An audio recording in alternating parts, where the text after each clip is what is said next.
Bismillahirrahmanirrahim. Assalamualaikum warahmatullahi wabarakatuh. Halo teman-teman, berjumpa lagi di channel Ojo Wedi. Terima kasih kepada teman-teman yang telah mendengarkan cerita-cerita di channel Ojo Wedi. Tak lupa juga kami ucapkan terima kasih kepada teman-teman yang telah mensupport channel Ojo Wedi agar makin berkembang dan bisa menghibur khalayak yang lebih ramai. Seperti biasa teman-teman, jika sudah siap, selamat mendengarkan. Berbicara mengenai Banyuwangi memang tidak lepas dari banyaknya kisah misteri di dalamnya. Terkenal dengan julukan Kota Santet, tentu bukan karena tidak ada sebab. Hal itu berawal pada tahun 1998 yang telah terjadi pembantaian kepada orang yang dituduh sebagai dukun santet dengan jumlah korban mencapai angka ratusan.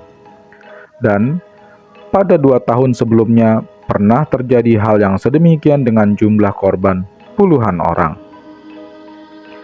Jauh sebelum peristiwa itu terjadi, tepatnya tanggal 15 April tahun 1987, kabupaten di ujung timur Pulau Jawa ini pernah terjadi sebuah peristiwa kelam dan sedikit orang yang tahu. Peristiwa mencekam tersebut lebih terkenal dengan sebutan pembantaian Banjarsari, Banyuwangi. Banjarsari sendiri adalah nama sebuah desa di Kecamatan Gelagah, Kabupaten Banyuwangi. Pembantaian tersebut dilakukan oleh seorang bernama Wiryo. Lantas siapakah Wiryo? Wiryo adalah seorang petani berusia 41 tahun. Wiryo merupakan anak kelima dari 9 bersaudara. Memiliki seorang istri bernama Idaroh dan mereka tidak dikaruniai anak. Menurut istrinya, Wiryo ini adalah sosok yang temperamental, mudah tersinggung dan mempunyai hobi berjudi dan mabuk-mabukan. Selain itu, menurut paman Wiryo bernama Sutejo, perilaku Wiryo selain temperamental juga ada perilaku yang tidak wajar, yang tidak seperti pemuda pada umumnya. Pernah suatu ketika Wiryo menanak nasi sebanyak 5 kg. Kemudian nasi tersebut digoreng dengan sebotol minyak goreng dan setelahnya Wiryo memakannya sendiri sampai habis dan tidak bisa berdiri karena kekenyangan. Sang paman pun menceritakan sikap Wiryo lainnya yang tidak wajar, yakni pernah memakan 5 bungkus nasi di sebuah warung dengan cukup singkat.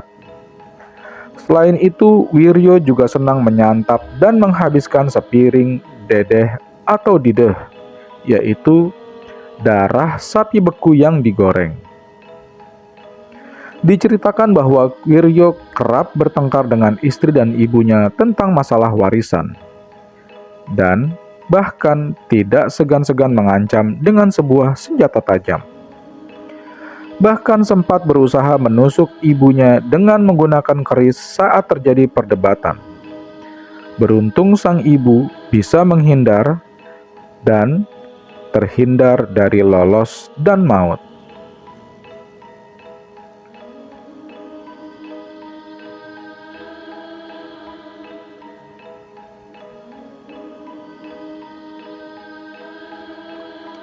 Awal pembantaian. Cerita bermula dari 2 hari sebelum peristiwa kelam terjadi. Wiryo kerap mengasah jombret. Jombret adalah sejenis celurit tajam khas Banyuwangi yang biasa digunakan untuk memotong rumput di rumahnya. Sementara itu, kejadian bermula ketika terjadi percekcokan antara Wiryo dengan sang istri di area persawahan. Saat itu, sang istri sedang menuntun sapi, dan Wiryo menganjurkan untuk sedikit bergeser saat menuntun sapi, agar tidak tertabrak. Tetapi sang istri tidak menghiraukan anjuran tersebut, dan akhirnya Wiryo emosi. dan mencambuk istrinya dengan cambuk yang biasa digunakan untuk mencambuk sapi. Karena kesakitan dan takut, istri Wiryo berusaha lari, menyelamatkan diri dan pulang ke rumah orang tuanya di desa sebelah. Setelah kepergian istrinya tersebut, Wiryo berusaha mencari sampai ke rumah mertuanya dengan mengamuk karena tidak menemukan istrinya. Bahkan amukan Wiryo tersebut membuat Nyiut nyali hansip setempat. Setelah puas mengamuk, akhirnya Wiryo kembali pulang ke rumah. Keesokan harinya, tanggal 15 April tahun 1987, Wiryo mengasah sebuah jombret dan parang di rumahnya. Sesekali Wiryo mengamati anak angkatnya yang berumur 4 tahun bernama Sri Reni sedang bermain bersama temannya bernama Arbaiyah 4 tahun. Entah setan apa yang memasuki Wiryo saat itu. Ketika itu Wiryo berlari menghampiri kedua bocah kecil tersebut dan mengayunkan jombret ke leher anak angkatnya. Namun, sabetan tersebut meleset dan anak angkatnya melarikan diri. Namun naas, nasib buruk menimpa Arbaiyah yang tak sempat berlari. Gadis kecil berumur 4 tahun itu tersabut jombret yang diayunkan oleh Wiryo ke arah leher, yang mengakibatkan sang bocah tewas dengan leher yang hampir putus. Sementara Reni lari ke tengah sawah menemui ibunya. Tak jauh dari tempat kejadian, ibunya sedang membersihkan rumput. Dengan gugup, Reni bercerita kepada ibunya. Mereka ketakutan dan lari ke jalan raya untuk mencari pertolongan. Beruntungnya Wiryo tak mengejar mereka. Namun, Wiryo justru mencari mangsa lainnya. Wiryo menuju ke rumah Maskur, tetangga sebelah rumahnya. Tanpa permisi, dia masuk lewat belakang menuju dapur. Wiryo menemukan istri Maskur 40 tahun sedang menanak nasi. Tanpa menyapa, Wiryo langsung menebaskan jombretnya ke leher ibu itu. Seketika lehernya pun hampir putus. Perempuan itu terkapar. Sang suami yang sedang di ruang tengah mau menolong istrinya. Tapi karena usianya sudah lanjut, usahanya pun sia-sia. Lehernya justru ikut menjadi mangsa ketiga ditebas senjata Wiryo. Tak berhenti di situ, dari rumah Maskur, Wiryo menebar teror. Ia berlari ke sawah, mengejar orang-orang yang sedang bekerja. Orang-orang yang tidak tahu menahu apa yang sedang terjadi, tidak lari ketika datangi Wiryo. Mereka pun akhirnya menjadi sasaran amukan Wiryo. Untungnya, para sasaran itu banyak yang berhasil lolos dari amukan Wiryo. Saat itulah desa menjadi gempar. Warga desa kemudian berbondong-bondong mendatangi tempat kejadian untuk mencari Wiryo. Tapi hasilnya, mereka justru menemukan mayat demi mayat berkelimpangan, di antaranya adalah Ibu Isah yang tergeletak di tengah pematang sawah. Semula Wiryo bermaksud membabat Gimin, tetapi gagal. Maka Wiryo beralih pada Ibu Isah yang ketika itu sedang membersihkan rumput. Ibu Isah adalah korban keempat Wiryo. Sambil mengacungkan senjatanya yang berlumur darah, Wiryo terus berjalan menyusur pematang ke arah barat. Di sini dia bertemu dengan Istianah.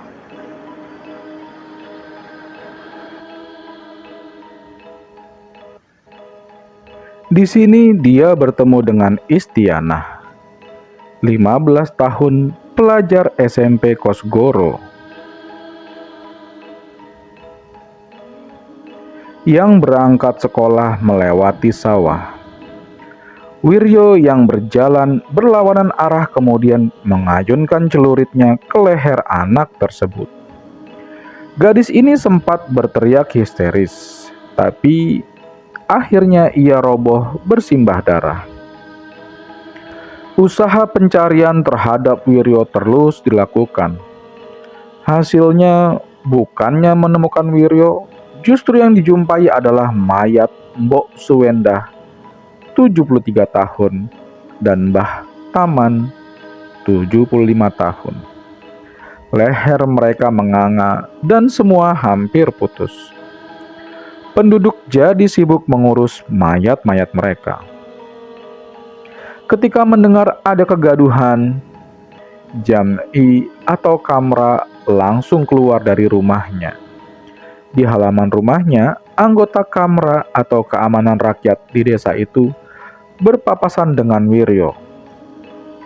Sadar ada sesuatu yang tak beres, Jam'i melangkah mundur. Ia mengambil jarak. Wiryo mengayunkan jombretnya, berkelebat dengan cepat. Anggota Kamra yang pintar silat ini menepis. Hasilnya, malah 2 jarinya putus terpapas ketajaman jombret Wiryo. Jam'i akhirnya memilih langkah 1000 sambil melolong minta bantuan. Wiryo melanjutkan terornya. Ia berjalan terus mengumbar ketajaman parang dan jombretnya. Korbannya total 32 orang. 18 tewas di tempat kejadian. 2 lagi meninggal di rumah sakit Blambangan Banyuwangi dan sisanya luka-luka. Penduduk Banjarsari dihantui rasa ketakutan karena sampai matahari terbenam Wiryo belum juga ditemukan.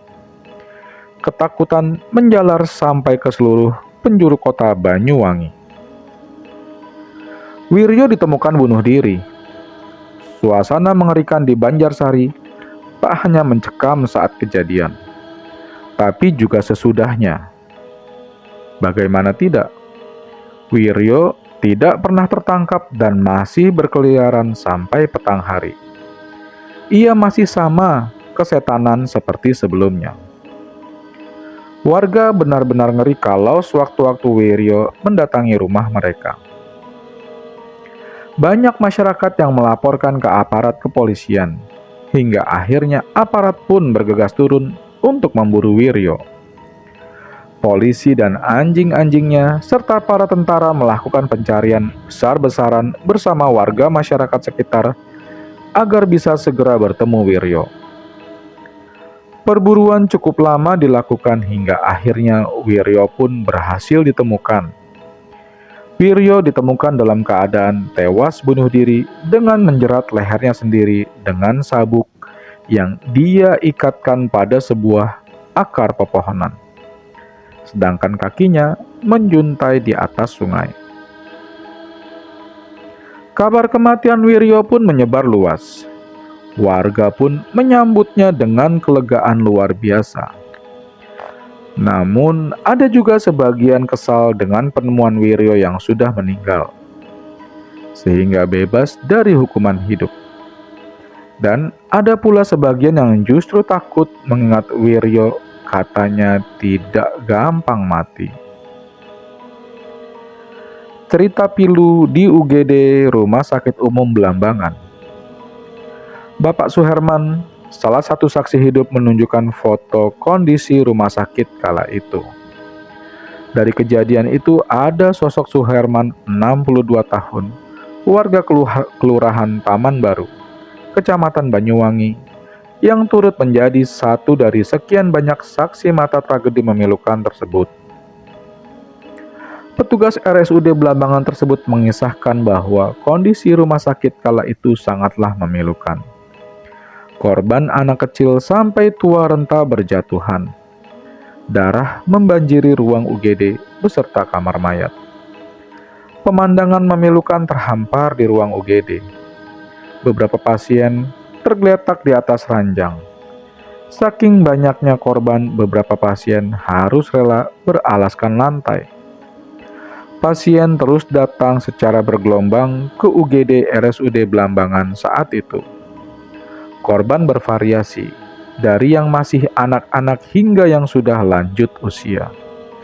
Ada yang datang menggunakan sepeda motor, ada yang datang secara rombongan dengan menggunakan kendaraan bak terbuka. Jumlah pasien korban pembacokan Wiryo semakin lama semakin banyak yang memenuhi ruangan UGD. Kasus yang dialami semua pasien hampir sama. Mereka mengalami luka bekas sabetan senjata tajam di beberapa bagian tubuh. Ada yang mengalami luka di bagian kepala, leher, pundak, tangan, perut, hingga luka sabetan di kaki. Tragisnya, ada beberapa korban yang datang ke UGD dalam kondisi sudah dalam keadaan meninggal dunia. Pasien yang sudah meninggal dunia langsung dipindahkan ke kamar mayat. Ini membuat situasi kamar mayat hampir mirip dengan UGD. Darah segar berceceran di mana-mana. Kejadian tersebut menarik perhatian banyak orang yang ingin melihat tentunya. Saking membludaknya massa yang ingin melihat korban, sampai-sampai tembok ruang mayat pun roboh tak mampu menahan kerumunan massa dari jendela dan pintu ruangan. Ada beberapa kisah janggal seputar Wiryo. Ada beberapa kisah yang beredar ketika itu, yang kabar tersebut belum tentu kebenarannya. Antara lain, yang pertama adalah bala bantuan polisi dari Surabaya mengalami kecelakaan di Asem Bagus dan menimbulkan korban jiwa dan luka-luka. Ambulan yang datang untuk mengangkut korban juga mengalami kecelakaan di jalan. Jadi, tidak ada bala bantuan yang datang ke Banyuwangi. Sebelum membunuh, yang kedua, Wiryo melakukan puasa 40 hari. Ketiga, setelah membunuh Arbaiyah, korban pertama gadis berusia 4 tahun, ia meminum darahnya. Keempat, polisi juga dicekam ketakutan ketika berusaha menurunkan jasad Wiryo. Kakinya masih bergerak-gerak sehingga para polisi lari tunggang langgang saat mengevakuasi jasad Wiryo. Kelima, menurut kakak sepupu Wiryo bernama Pak Ogok, kejadian tahun 1987 itu telah diramalkan oleh seseorang pada tahun 1965.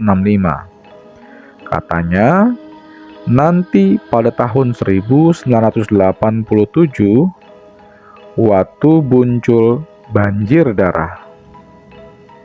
Keenam, 30 tahun lebih kejadian tersebut terlewati dan konon saat ini tempat ditemukan sosok Wiryo bunuh diri adalah tempat yang wingit atau angker dan cukup mengerikan di kalangan warga setempat. Kesaksian Mbah Sukar, keluarga korban pembantaian Wiryo. Ibunya menjadi korban ketika itu. Luka mendalam bagi korban dari keganasan Wiryo Banyuwangi kini masih teringat ketika memasuki pertengahan bulan April. Pasalnya, sosok Wiryo Banyuwangi dahulunya pernah melakukan aksi pembantaian yang dilakukannya dalam kurun waktu sehari. Korban dari Wiryo Banyuwangi mencapai 37 orang. 17 diantaranya mengalami luka pembacokan senjata tajam yang cukup serius dan sisanya meninggal di lokasi. Kejadian pembantaian yang dilakukan Wiryo Banyuwangi itu berlangsung 35 tahun silam, tepatnya Rabu 15 April tahun 1987. Rumornya, Wiryo melakukan aksi pembantaian ini dikarenakan ia kesal terhadap istrinya yang kabur dari aksi pembunuhannya. Selanjutnya, Wiryo melampiaskan emosinya terhadap semua warga yang ditemuinya di jalan. Rumor lain yang beredar menjelaskan jika Wiryo Banyuwangi sebenarnya kemasukan khodam ilmu kebal yang dipelajarinya dari kecil. Saat itu saya sedang berjaga di sebuah acara. Sekitar pukul 6:30, tiba-tiba ada teriakan dari sebelah timur desa Banjarsari bahwa ada orang mengamuk, kata Mbah Sukar yang saat itu menjadi hatsip Desa Kemiren Banjarsari, Banyuwangi. Mbah Sukar yang mendengar berita pembantaian Wiryo tersebut memutuskan untuk berkeliling desa dan memberitahukan agar semua warga tidak keluar rumah dan meliburkan sekolahan. Selain itu, Mbah Sukar juga menganjurkan semua warga mengunci rapat-rapat rumahnya agar Wiryo tidak bisa masuk ke dalam rumah warga dan menyakiti keluarga mereka. Diketahui, korban dari keganasan Wiryo mencapai 37 orang dalam kurun waktu kurang dari 24 jam. 17 orang luka-luka dan 20 orang meninggal di tempat. Mbah Sukar juga menceritakan jika keluarganya juga menjadi korban dari pembantaian Wiryo Banyuwangi. Ibu saya adalah korban terakhir dari Wiryo. Saat itu ditebas menggunakan celurit di bagian leher belakang dan meninggal saat perjalanan menuju rumah sakit, ujar Mbah Sukar. Karena geram melihat ibunda yang tak bersalah menjadi korban, Mbah Sukar memutuskan untuk melawan Wiryo. Alih-alih ingin melawan, Mbah Sukar justru mendapat kabar jika Wiryo sudah ditemukan meninggal karena gantung diri. Aku tidak terima ibuku jadi korban. Aku ambil parang untuk cari Wiryo. Tiba-tiba mendengar kabar kalau Wiryo sudah meninggal gantung diri, kata Mbah Sukar. Hingga saat ini, tragedi pembantaian yang dilakukan Wiryo Banyuwangi masih membekas dari keluarga korban dari keganasan sosok Wiryo Jagal tersebut. Terima kasih teman-teman telah mendengarkan cerita-cerita di channel Ojawadi.